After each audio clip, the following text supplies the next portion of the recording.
está detido. Benito Mussolini, um ditador brutal cuja caminhada violenta para o poder criou o modelo para a ascensão da Alemanha nazista. Para Hitler, Mussolini era uma espécie de ídolo. Ele ajudou a forjar uma aliança maligna que desencadeou mortes e destruição pela Europa, traindo seu próprio povo. Tinha sangue caindo como se fosse chuva e começaram a atirar para todo lado. Como Benito Mussolini foi de um fascista radical a um parceiro para o terror mundial. A maioria das pessoas da minha geração não entende como, há 70 anos, um pequeno grupo de nazistas conseguiu iniciar uma guerra que matou 60 milhões de pessoas. Eu quero descobrir. E para me ajudar, eu vou usar cartas de baralho. Hoje, são usadas tanto por militares quanto pela polícia para ajudar a identificar os seus alvos. Mas até hoje, ninguém nunca utilizou um baralho para o grupo mais famoso de assassinos da história. Atuando com peritos, eu quero descobrir onde cada um desses nazistas se posiciona na hierarquia do mal. O meu nome é James Ellis e este é Hitler e sua corrente do mal. Hitler viveu à sombra de Mussolini por mais ou menos 11 anos. O que ele aprendeu com Mussolini em termos de ideias para poder assumir o poder? Hitler teria chegado ao poder sem Mussolini. Mas, primordialmente, o Mussolini era o modelo do que era o fascismo e de como um movimento como o de Hitler podia chegar ao poder. E foi um ditador fascista. Ele foi um ditador muito brutal, que tem muitas atrocidades na conta dele. Sim, e eu acho isso muito importante porque, apesar de não ser nazista, ele era fascista. Guy, por que dois ditadores quiseram atuar juntos e, de fato, interagirem quase como bons amigos? A resposta é simples. É a Realpolitik. Eles precisavam um do outro para poder construir o que virou o eixo. Precisavam criar um tipo de defesa contra o que eles viam como nações decadentes, as democracias. Quando dois machos alfa se encontram, mesmo em parceria, inevitavelmente vai ter algum conflito. E uma pergunta bem interessante é, quem de fato comandava? Considerando que ele não era um nazista, como nós avaliamos a importância dele para esse período da história? Para isso é preciso ir para a Itália.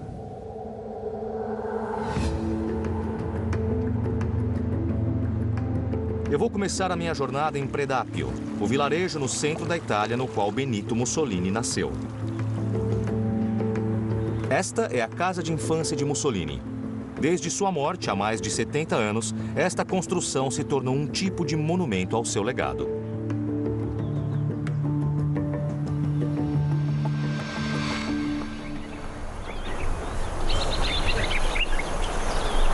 Tchau. Buongiorno. Bom dia. Buongiorno. Bom dia. Buongiorno, bom dia. Eu não consegui não notar vocês fazendo a saudação fascista. É verdade. Nós fizemos mesmo. Nós não somos fascistas. Não. O que vocês acham do Mussolini? Para nós foi bom. Ele fez o melhor possível. Por quê? Explique.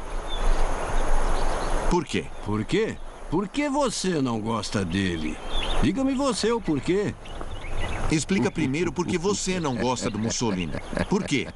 Bom, porque ele foi um ditador fascista que arrastou esse país para a Segunda Guerra Mundial. Nós fomos forçados, de certo modo. Então vocês acreditam que ele foi forçado a se aliar com o Hitler? Não, foi uma questão de forças se inverterem. Começaram iguais, aí Hitler disse, sou eu que mando. Se você não concordar, vai se arrepender, assim como a Polônia, certo? Tá bem difícil de engolir o que acabou de acontecer. A gente está na frente da casa em que Mussolini nasceu e alguns homens abertamente fizeram a saudação fascista. E aí, quando eu fui falar com eles sobre isso, eles expressaram admiração pelo Mussolini. Em vez de renegá-lo, a cidade natal de Mussolini se tornou um tipo de santuário para sua memória. As pessoas sempre pensam em memória como uma câmera de vídeo, com uma representação passo a passo exata de todos os eventos passados, mas não é assim que a memória funciona. As pessoas têm a tendência de mudar as memórias para adaptá-las à narrativa que elas querem contar. E tem gente por aqui que até fatura sobre memórias alteradas sobre Mussolini. Você recebe muita gente que vem comprar esse tipo de coisa? Sim. Ah, recebe? Essas pessoas são só turistas na região ou elas são apoiadoras de Mussolini? Eu não posso perguntar nada pra ela? Não. Obrigado. Bom, eu comprei alguns itens. Primeiro, uma camiseta com o rosto do Mussolini. Aqui, eu peguei um macarrão no formato da cabeça do Mussolini. E por último, eu consegui comprar isto. Uma abraçadeira com a suástica. Uma partezinha de mim até entende por que essa loja existe, mas é bem perturbador ver que eles vendem esses produtos nazistas neste lugar.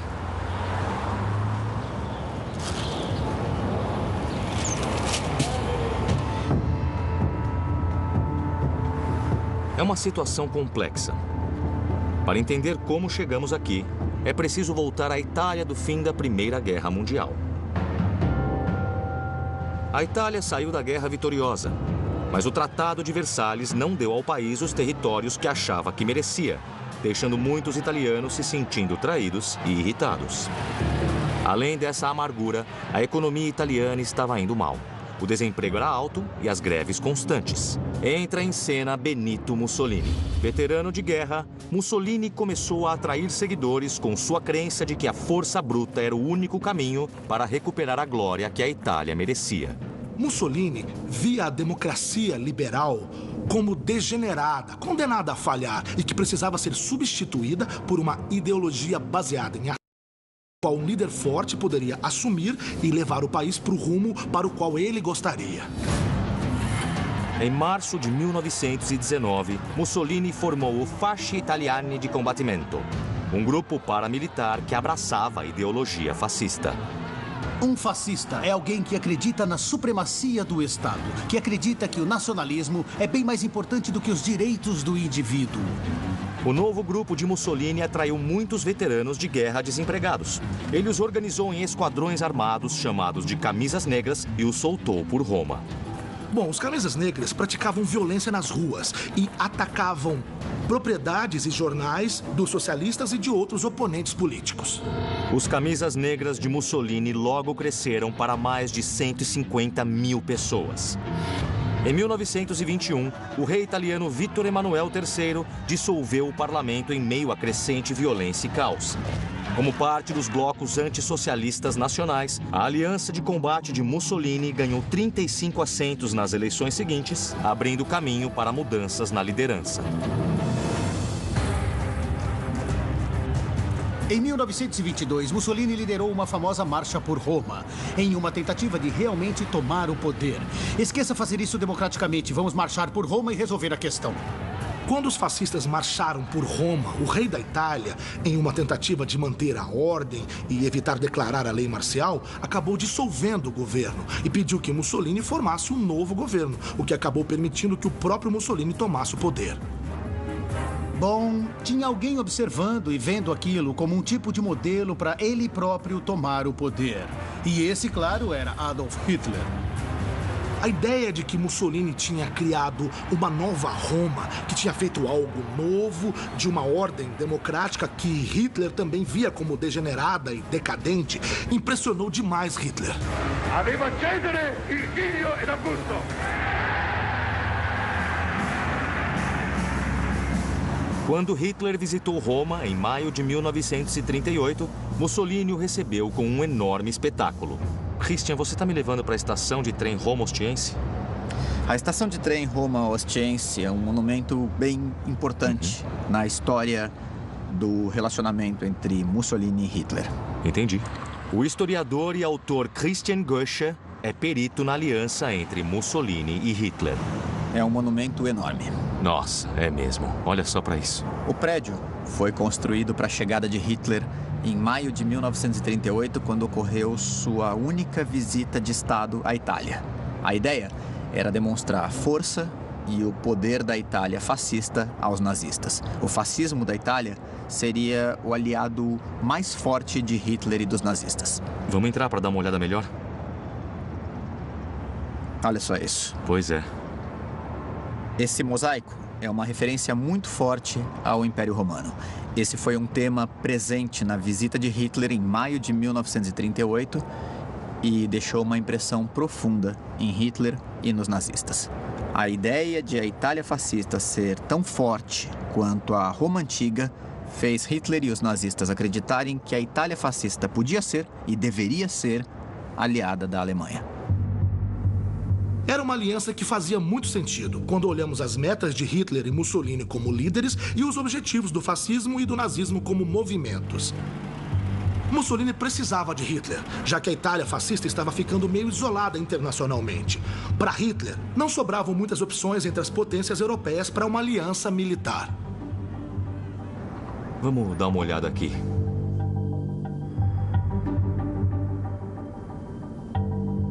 E quais eram as impressões de Hitler sobre Mussolini quando ele veio para cá? Extremamente positivas, porque para Hitler, Mussolini era uma espécie de ídolo.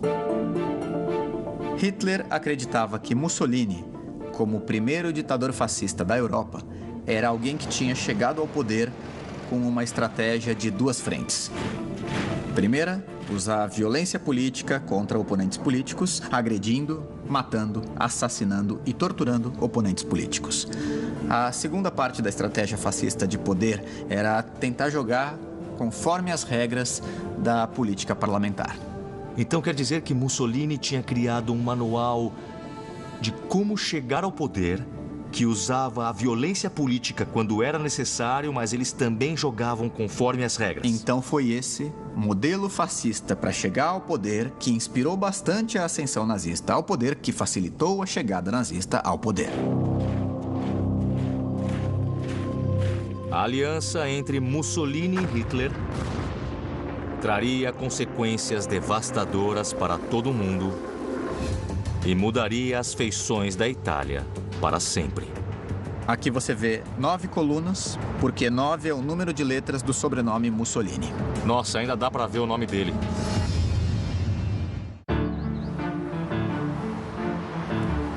Eu estou em uma missão para descobrir onde Benito Mussolini entra na corrente do mal de Hitler. Eu vim até Roma para aprender sobre os grandes planos de Mussolini para a Itália, juntamente com o escritor e historiador Christian Goesch. Para onde a gente vai agora? Eu tô te levando agora para o chamado Palácio da Civilização Romana. A construção é um dos legados arquitetônicos mais famosos do fascismo italiano. Nossa, é uma construção bem imponente, mas quando eu olho eu me sinto um pouco olhando para uma versão quadrada do Coliseu. Esse prédio foi parte de um grande plano para se fazer um novo bairro em Roma que seria chamado de Eura. A sigla é a abreviação italiana para a Exposição Universal de Roma, que aconteceria na Itália, como eu disse, para mostrar a força e o poder da Itália fascista. Quanto mais a gente se aproxima, mais a gente sente o tamanho e a imponência dele. E o prédio faz com que a gente se sinta insignificantes como indivíduos, não faz? O impressionante na arquitetura desse prédio é que ele tem 9 colunas, porque 9 é o número de letras do sobrenome Mussolini. E 6 colunas, porque 6 é o número de letras do primeiro nome de Mussolini. Então meio que sutilmente assinaram o nome do Mussolini aqui nesse prédio. Olha, pode até ser uma lenda urbana, mas muitos estudiosos já falaram disso. E o que diz a inscrição lá em cima? É uma citação de Mussolini que celebra a Itália, no caso como um povo de poetas, artistas e heróis. Não só havia um grande poderio militar, como poderio artístico, cultural e intelectual também. A mensagem desse palácio reforça a noção de que a Itália fascista seguiu as pegadas da Roma Antiga. Tanto Mussolini quanto Hitler se apoiavam em um passado histórico ou mítico, uma época de suposta grandeza da civilização. Para Hitler, era um passado mítico alemão e a ideia de uma civilização ariana que era superior a todas as outras. Para Mussolini, era claramente o Império Romano. O alinhamento às glórias da Roma Antiga permitia que Mussolini abastecesse o culto à personalidade que se espalhava pela Itália. O culto à personalidade ocorre quando um país usa mídias de massa, propaganda, manifestações e publicidade para tentar criar uma imagem divina, quase superpoderosa e onipotente de um líder.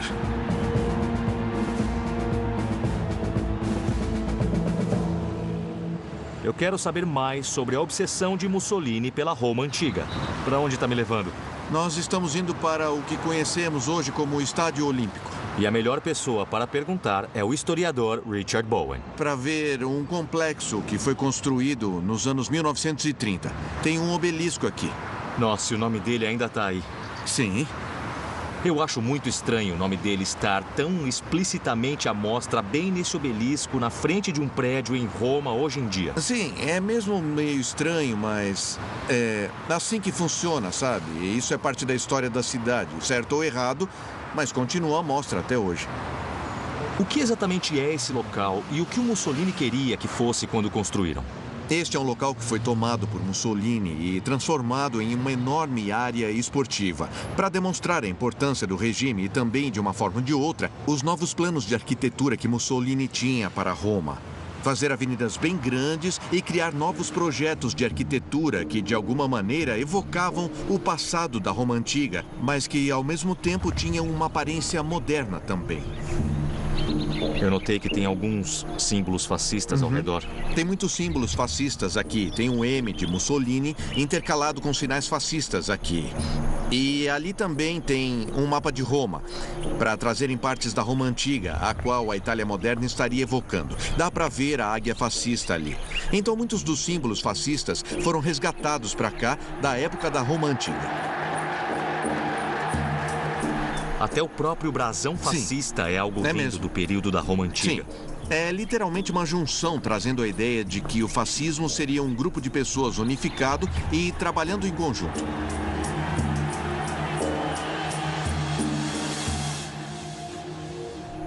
O que o Mussolini esperava conseguir com todo esse simbolismo fascista? Bom, um senso maior de unidade e a ideia de um Estado-nação. Mussolini havia herdado uma nação que ainda tinha uma aparência muito regionalizada. Eu diria até que hoje partes da Itália ainda são mais regionalizadas do que nacionalistas. Então, uma forma de ele poder tentar criar essa ideia de um Estado-nação era usando muito desse simbolismo antigo.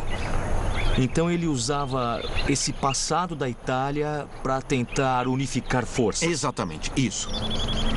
Eu acho incrível que milhares de pessoas venham para cá para assistir jogos de futebol e também outros grandes eventos esportivos e caminhem por cima de todas essas imagens fascistas que o Mussolini colocou aqui.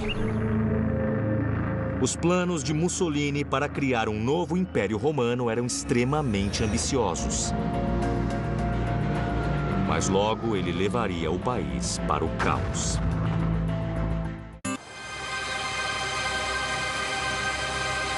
Na minha missão para descobrir onde Benito Mussolini entra na corrente do mal de Hitler, eu vim explorar a casa de Mussolini em Roma.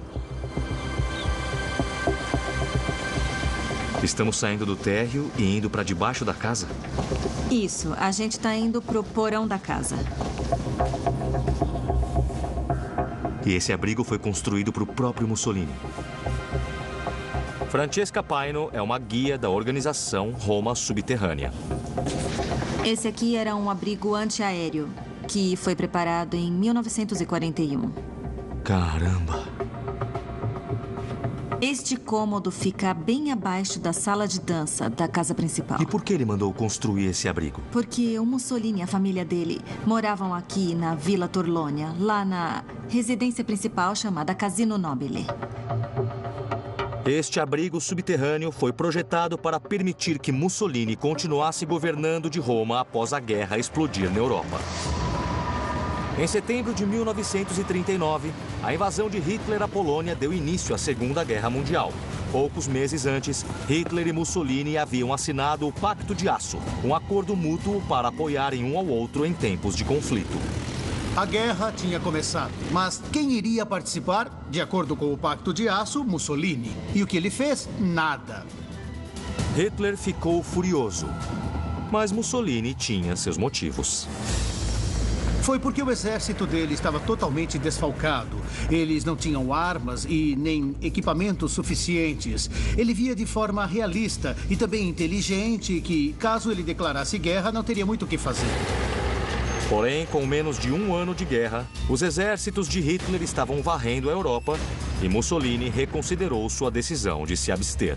Em maio de 1940, Hitler conseguia incrível sucesso. Estava tomando os Países Baixos, estava chegando na França e Mussolini pensou, calma lá, eu quero participar dessa ação, eu quero minha fatia do bolo. Se eu me juntar a Hitler, posso ganhar vários territórios no sul da França e quem sabe onde mais.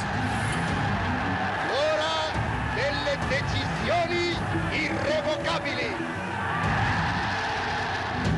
Mas logo ficou claro que Mussolini não se mostraria um aliado eficiente para Hitler.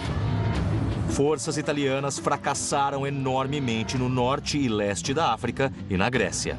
Repetidamente, os exércitos de Hitler eram chamados para socorrer as forças cambaleantes de Mussolini.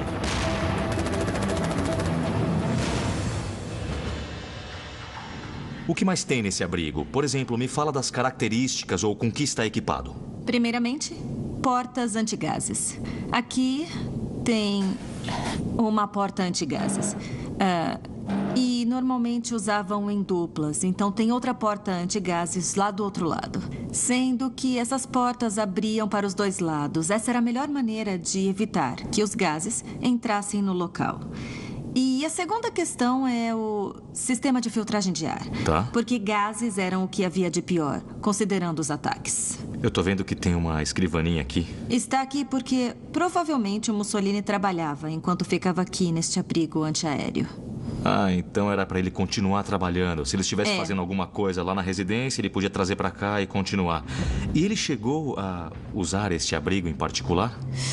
Bom, este abrigo foi construído em 1941 e o primeiro ataque aéreo em Roma foi em 1943. Então, podemos dizer que ele não usava durante os ataques aéreos, mas provavelmente usava quando havia alarmes.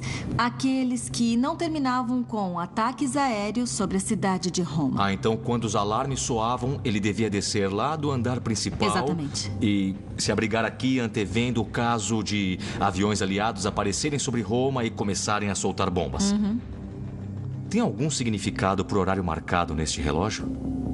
O relógio marca 11h13, que é o exato momento do primeiro ataque aéreo sobre a cidade de Roma, em 19 de julho de 1943. E isso aqui é para lembrar o horário, porque aquilo foi um momento terrível para a cidade de Roma.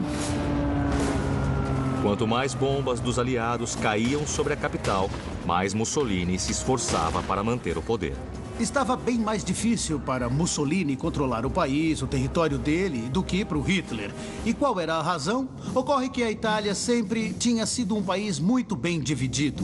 Não fazia muito tempo que eles existiam como um país. E até hoje, na Itália, há amplas diferenças entre o norte e o sul. Eles quase se consideram como nações distintas. Para Mussolini, tentar manter todos juntos, enquanto também tentava lutar guerras na África e nos Balcãs, era uma situação incrivelmente difícil. Em 1943, as forças do eixo estavam perdendo o controle da guerra. Os aliados iam super bem no norte da África, os italianos e os alemães recuavam e também começavam os desembarques dos aliados na Sicília. The invasion of Sicily. 2,000 ships bringing great armies of battle-hardened British, Americans and Canadians.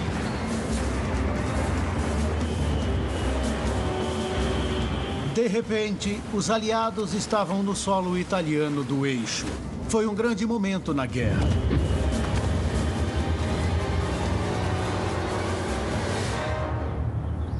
Com os aliados se aproximando, o abrigo de Mussolini foi levado para um subterrâneo mais profundo. Para onde vamos agora? Agora estamos indo para um abrigo de fato.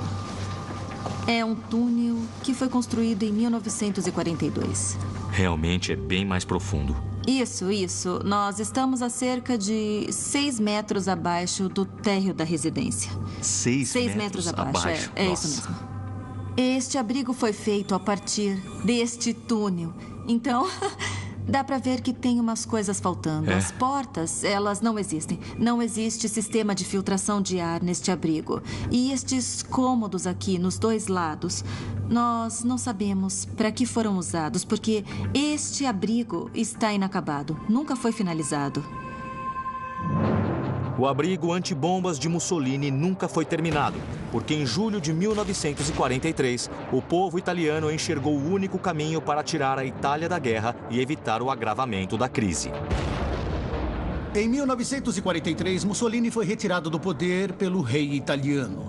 Ainda havia um controle sobre o poder ditatorial dele. Não funcionava assim na Alemanha. E foi uma das razões pelas quais Hitler ficou no poder até o dia em que morreu.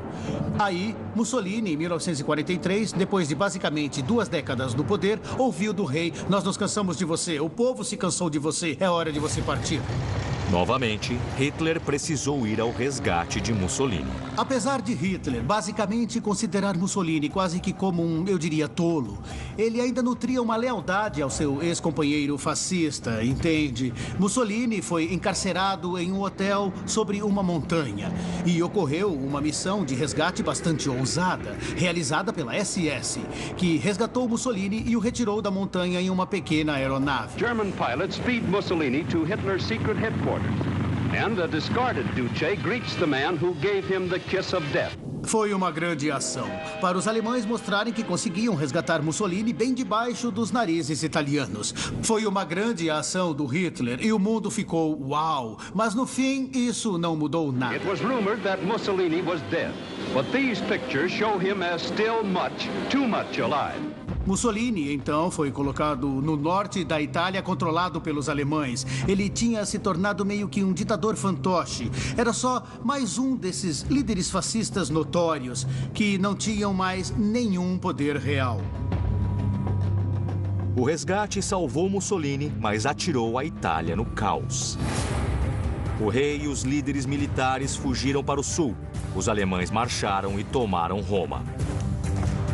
Após isso, a opressão nazista na Itália foi cruel. Mas em 23 de março de 1944, o povo italiano revidou. O Führer queria que cada soldado alemão garantisse que 50 italianos fossem mortos. Teve uma tremenda... 50? 50.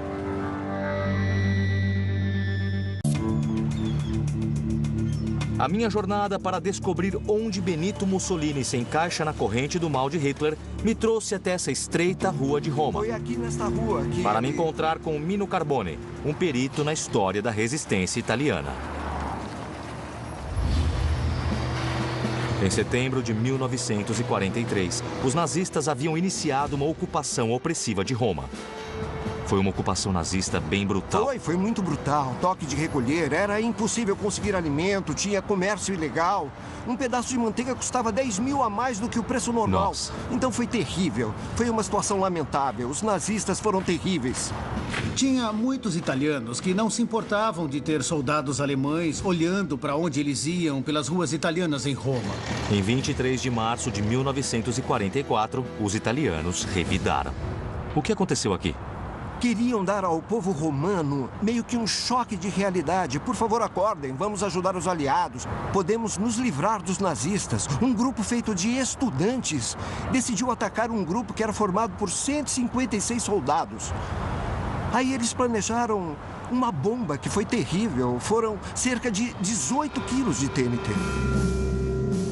Imagine, havia 156 soldados marchando. Eles subiram a rua. E assim que chegaram no Palazzo Titone, veio aquela explosão. Uma das mais fortes de todas. Tudo nos arredores tremeu. Foi realmente muito grande. E as primeiras filas foram totalmente decapitadas. Foi uma força tremenda. Tinha sangue caindo como se fosse chuva. Nossa. E as filas de trás, assustadas, começaram a atirar para todo lado porque achavam que havia bombas vindo de cima. Ninguém entendia nada ali. Dá para ver as marcas de bala na parede. Ninguém entendia de onde a bomba tinha vindo. E 32 deles morreram na hora. Claro que quando Hitler soube daquilo, ele ficou totalmente louco. Só essa palavra já descreve. Aí o Führer queria que cada soldado alemão garantisse que 50 italianos fossem mortos. Teve uma tremenda... 50. Então, para cada alemão, 50 italianos. No fim, Hitler foi dissuadido simplesmente por ser uma situação impraticável. A Gestapo local recebeu ordens para passar pelas prisões romanas e então retirar quem achasse para executar e oferecer uma represália que então seria realizada como uma razão de 10-1. Eles foram nas cadeias e pegaram diversos homens jovens, muitos dos quais presos por crimes bastante pequenos, alguns ladrões e assaltantes, e os levaram para as cavernas de Ardeatine.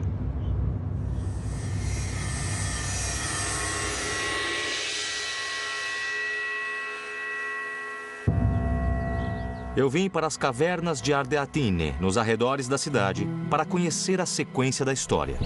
Olá, Coronel. Bom dia. James. Sim, é um prazer. Prazer é meu. O Tenente-Coronel Francesco Sardoni é o diretor deste memorial. Eu sei que aqui foi o lugar de um massacre brutal. O que exatamente aconteceu aqui?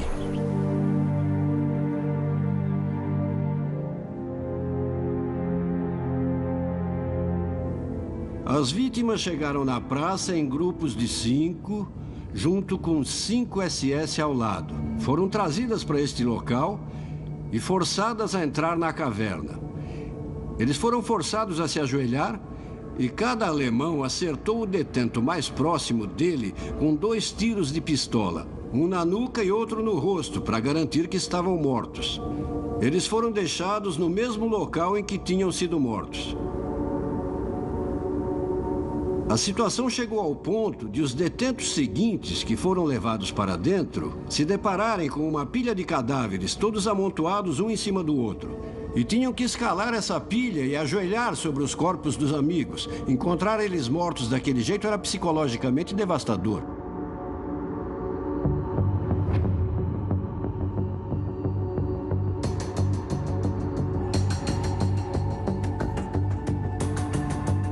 Como as pessoas ficaram sabendo do que aconteceu aqui? Acontece que era importante para os alemães que esses corpos nunca fossem achados. Então eles detonaram com dinamite todo este local onde estamos. Assim, eles sabiam que seria difícil encontrar os corpos posteriormente. Mas não levaram em consideração que esta região na época era cheia de pastores. E também havia monges de um mosteiro próximo que ouviram todos os gritos, todos os tiros e tudo mais que aconteceu. E depois, quando a cidade de Roma e os norte-americanos, em julho de 1944, começaram a procurar pelo local onde poderia ter ocorrido o massacre, o exército americano encontrou a localização exata de onde a matança havia ocorrido.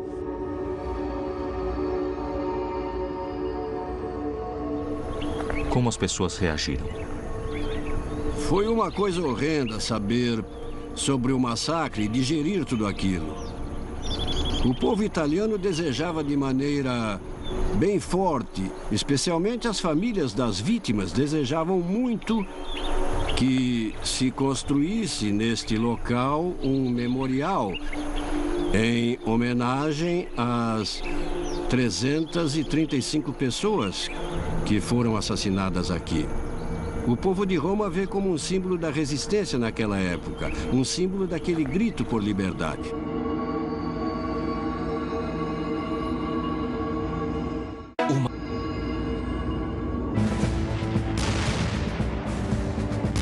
Não foi preciso esperar muito pela liberdade. 3 meses após o massacre, em junho de 1944, as forças aliadas entraram na cidade. With the Germans in headlong retreat, Yanks of the Fifth Army enter Rome in triumph. The liberators were acclaimed with ecstatic fervor. Rome is the first great capital to be freed from the enemy. Em abril de 1945, estava claro que os aliados venceriam a guerra e Mussolini decidiu fugir. Mussolini, com a amante Clara Petacci, queria fugir para a Suíça. Ele achava que talvez estivesse seguro lá. Mas quando estava no vilarejo Dongo, perto do lago de Como, acabou que foi capturado por combatentes italianos. E não acabou bem para Mussolini e Clara Petacci, porque morreram a tiros. Dead in the streets of Milan lies the body of Benito Mussolini, first of the dictators and the first to go. O corpo dele foi levado para Milão com o da Clara Petacci e foi pendurado de cabeça para baixo em um posto de gasolina.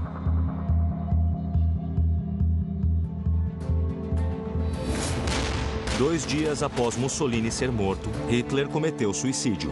Na semana seguinte, a Alemanha se rendeu.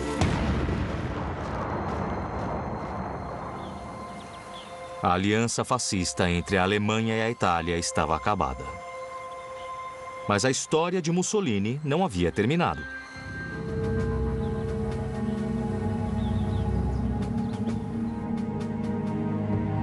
Meu Deus, isso é muito medonho.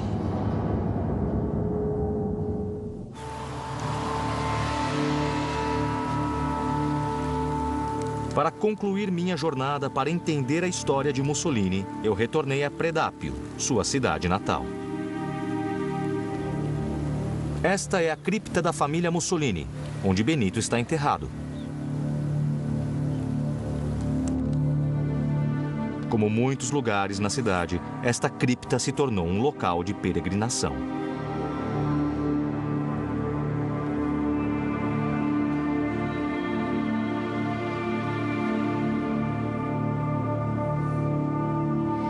Este lugar é considerado tão sagrado que não é permitido falar alto aqui dentro.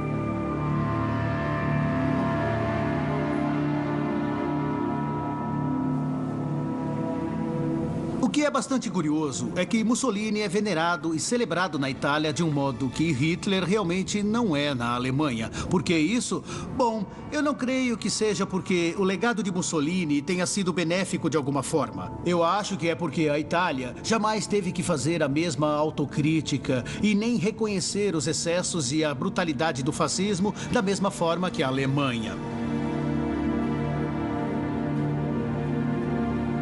A quase completa aceitação da sociedade alemã ao nazismo e a consequente redenção e entrega incondicional a forçou a reconhecer o que tinha ocorrido e do que as pessoas foram cúmplices. Esse processo não ocorreu na Itália. Meu Deus, isso tudo é muito medonho.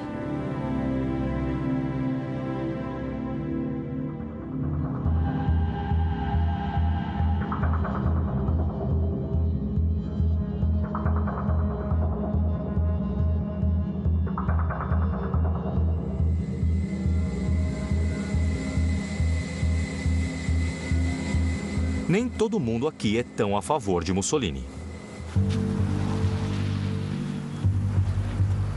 Alguns trabalham arduamente para mudar o modo como ele é lembrado.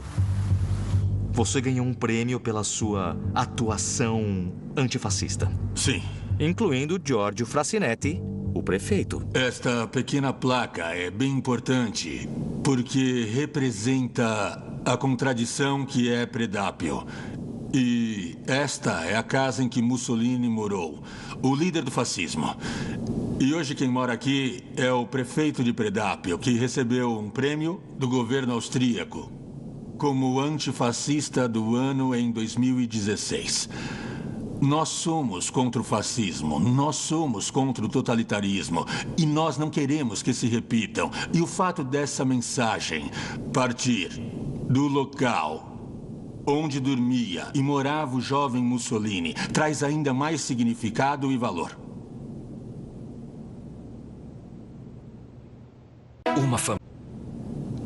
Este aqui é um local muito importante para Predápio. É a Câmara Municipal da cidade. Dá para ver que os símbolos fascistas foram raspados das cadeiras. Então essas cadeiras contam duas histórias. A primeira história é de quem colocou o símbolo fascista em todas essas cadeiras. A segunda história é dos que o removeram. E por que para você é tão importante compreender o que houve aqui neste lugar? Nós não podemos permitir que acabem retornando o totalitarismo, o fascismo e o nacionalismo.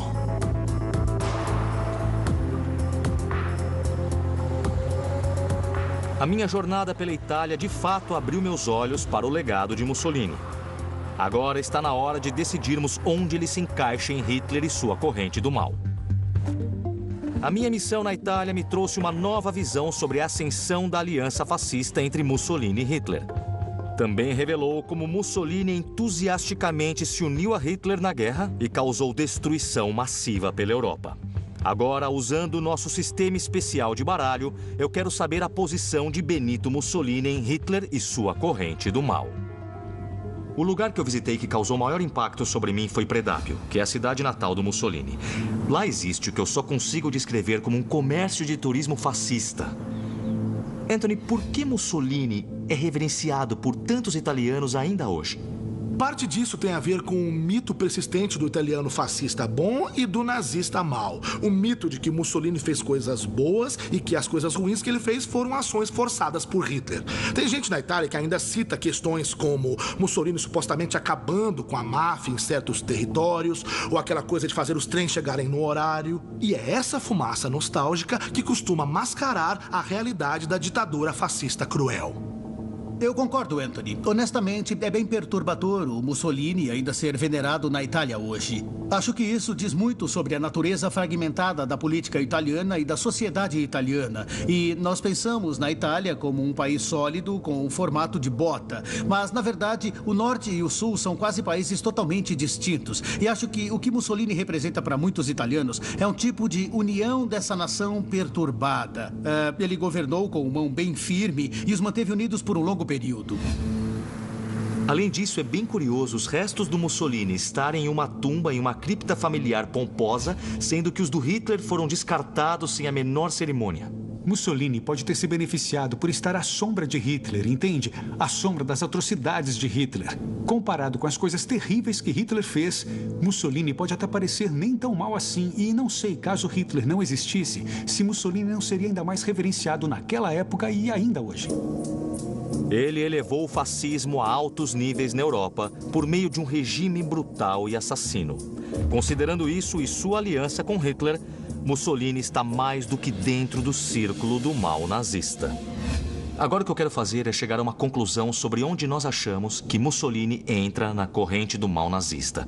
Ou se por não ser um nazista, será que de fato ele merece estar presente aqui? Gaio, o que você acha? Você está certo, claro. Ele não era oficialmente nazista e, portanto, não necessariamente entraria no baralho. Mas, então, vamos aos fatos. Ele foi um grande líder fascista. Ele cometeu atrocidades enormes, matou oponentes políticos, usou gás venenoso e massacrou vilarejos inteiros para poder promover uma ideologia racial distorcida. Ele tem que ficar no alto. Eu o coloco como o quinto. Anthony. Gaia, aceito o raciocínio, mas não aceito a conclusão. O Mussolini foi essencial para a história do fascismo. Mas se formos falar em termos de influência no regime nazista, bom, Hitler teria chegado ao poder sem Mussolini. O Holocausto ocorreria sem Mussolini. Hitler começou a Segunda Guerra sem Mussolini. Contudo, Mussolini ofereceu um modelo fascista de tomada do poder e a Aliança Internacional Fascista foi bastante importante para mim. Eu acho que é o número 29. Eu concordo muito com o Anthony. Acho que se formos ranqueá-lo em uma corrente do mal geral, eu poria bem para cima. Talvez que nem o Guy. Mas em termos da posição na corrente do mal de Hitler, ele não me parece uma figura essencial para o regime. Eu vou para um lado parecido. Para mim, ele é o 30. Interessante, vocês dois estão em sintonia aqui, mas, Guy, a sua opinião é bem diferente. Eu creio que ele deva ser lembrado pelo que ele foi. Um ditador fascista brutal e um dos principais incentivadores de Hitler. Com base nisso, eu digo que ele fica com o número 15. Ele é o valete de ouros. Eu enxergo Benito Mussolini como alguém que foi claramente um modelo e uma grande inspiração para Hitler. Ele firmou uma aliança com Hitler que levou o seu país para a Segunda Guerra Mundial e causou sofrimento ao povo italiano. Apesar de não ter sido um nazista, ele merece um lugar em Hitler e sua corrente do mal. Perto do fim da minha visita a Wewelsburg,